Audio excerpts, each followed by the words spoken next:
Alright guys, Quantum here, and in this video I wanted to quickly break down how the Duelist Cup has been going for me. Unfortunately, I haven't been able to play too much, and today's December 16th, so I guess the second stage started. I don't know if I can still make it, but you can see here on the challenges, I've only played 25 matches more or less. I've won more than 20 of them because obviously the challenge for winning is not there anymore. And if you actually look at the history of our duels here, you're going to see that, yeah, we've been going on some kind of good win streaks. So like the past, I don't know, 7 or 8 matches we won. I gave up turn 1 against an Adamancipator because they had like 3 negates on board and I didn't want to wait another 10 minutes for them to finish their turn, and I probably wasn't going to break their board anyways. Just 2 other random losses. One was like a brick that I ended up getting to extend to turn 6 somehow, but I still lost, and then the other one was just, I think it was a branded Despia that just had too much gas. I couldn't overcome it without a good hand, but going second a lot, not the greatest hand, still able to overcome a lot of matchups and grind it out to level 17. Can we hit 20? Probably. It's the weekend coming up now. Today's Friday, December 16th, so no work on the weekends. Hopefully I can get some duels in and get to level 20. And I don't know if I can still participate in the Duelist Cup Part 2. If I do still make it to 20, hopefully I can. But the deck, the purpose of this video, and probably what the title is going to be, is the breakdown of the Floowandereeze deck that I've been using. I posted a couple videos about this earlier as well, just going through, I think, Season 11. The deck is relatively unchanged. The nice thing about Floowandereeze is that you can brick with the deck, but it's usually a little hard to brick. And if you, in Master Duel, if you set up the deck properly, if you do brick, you're likely able to extend the turns because you have hand traps. So what do I mean by that? Like if you don't have engine turn 1, and you don't have any pots, which is again a pretty far stretch because a lot of your deck obviously is engine and the pots to dig for your engine, you'll usually end up with like Ash Blossoms and Dimension Shifters and Imperms in your hand, so you can like negate the opponent to a certain extent, shut down their turn, disrupt their combos, and at least it gives you a little bit more to hopefully draw into your engine. There's been a lot of matches that I ended up winning because I was able to shut down the opponent for 1 or 2 turns, and all I needed was like 1 engine card, and I drew into an Advent and was able to get the engine going from there, or drew into a map, or drew into a Rubina or a pot, and it was able to dig.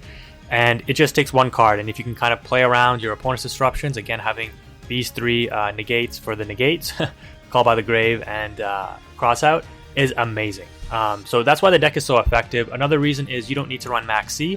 Max C, in my opinion, is kind of a brick if you draw it later on in the game. I know that's probably not a very popular opinion, but I just found it when I draw it, when I needed an actual like engine card, it kind of let me down. Don't get me wrong, obviously Max C is like one of the best cards ever created, but at times it can definitely be a brick. And in this deck, I'm happy that I don't have to run it because you don't need it, because the deck generates a lot of advantage on its own.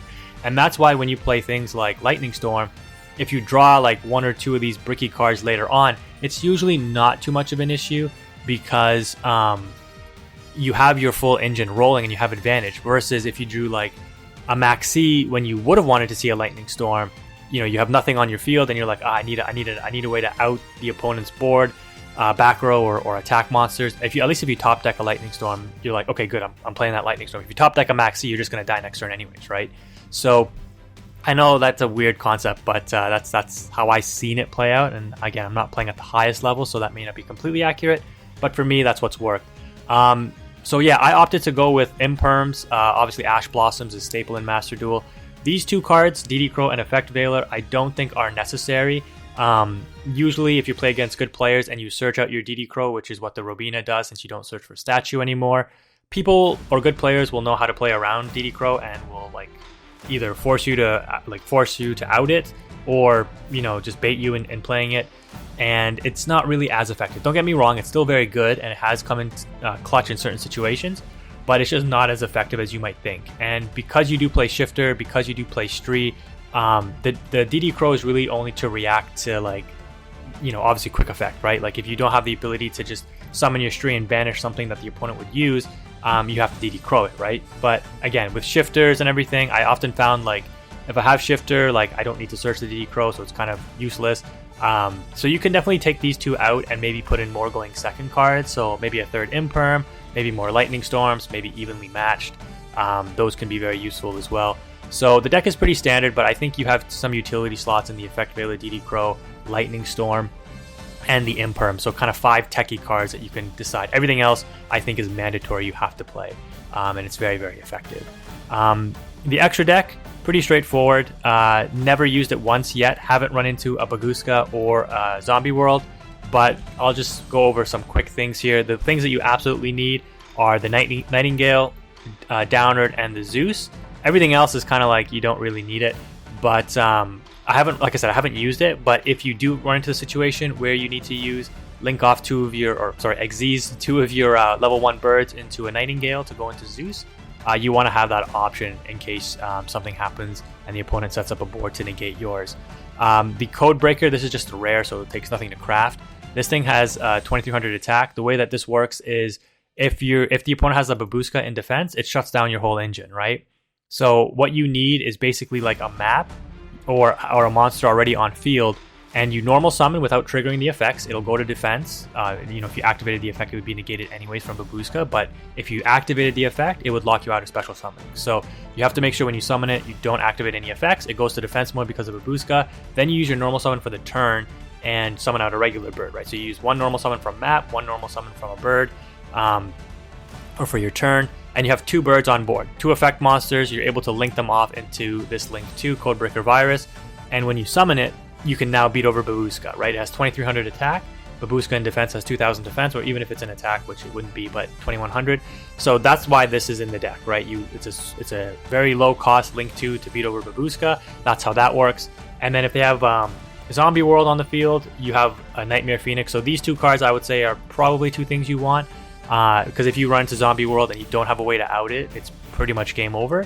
So you have to be able to play around that in to a certain extent. So the Nightmare Phoenix, again, 2 effect monsters on the field, link it off, bring out the Nightmare Phoenix, discard a card, take out the Zombie World. Pretty straightforward there.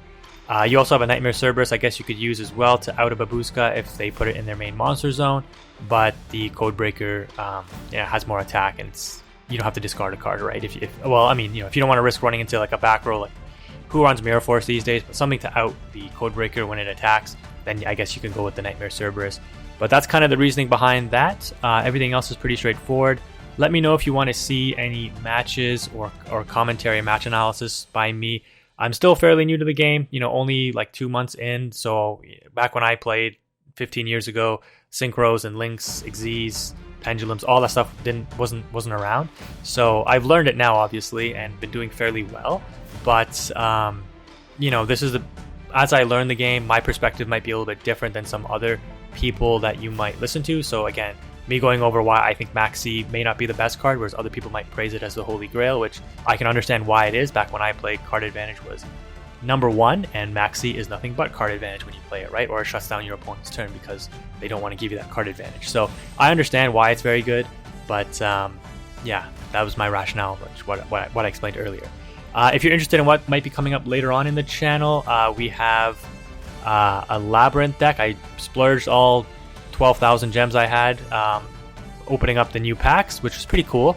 So we pretty much have the Labyrinth deck. It takes nothing to craft super rares at this point, and I can always craft these couple of ultra rares, so not a big deal, or get more packs. So I might post some videos with the Labyrinth deck. I've been working on building up this bird deck since Starling went to 2 in the TCG. I'm actually trying to build this deck in real life as well, so that's very interesting. If you want to see a bird up deck with Tri-Brigade, I'm building that. I already have this Despia deck, but I don't use it because I don't like combo decks. It's very powerful, don't get me wrong, but you don't need to use it, especially this card. This card is, I ran into this and I've outed it twice because thankfully both times when I played against it, I had a called by. This is with the Floowandereeze deck, not with this deck, but I had the called by, and my opponent, one of them they scooped instantly and the other one just scooped once they saw the bird.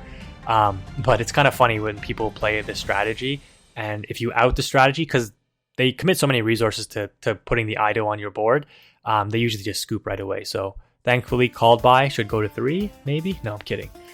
We have a Runic deck that's kind of in the mix as well. Again, when you're opening, oh, look at that. When you're opening packs, you get the cards. So that's kind of how my Runic deck is coming together. Not very popular to play Floodgates, but that's what Runic does, I guess. So I don't know how I'll play this, but I have most of the cards, I guess, for it. So that's another option if you want to see that.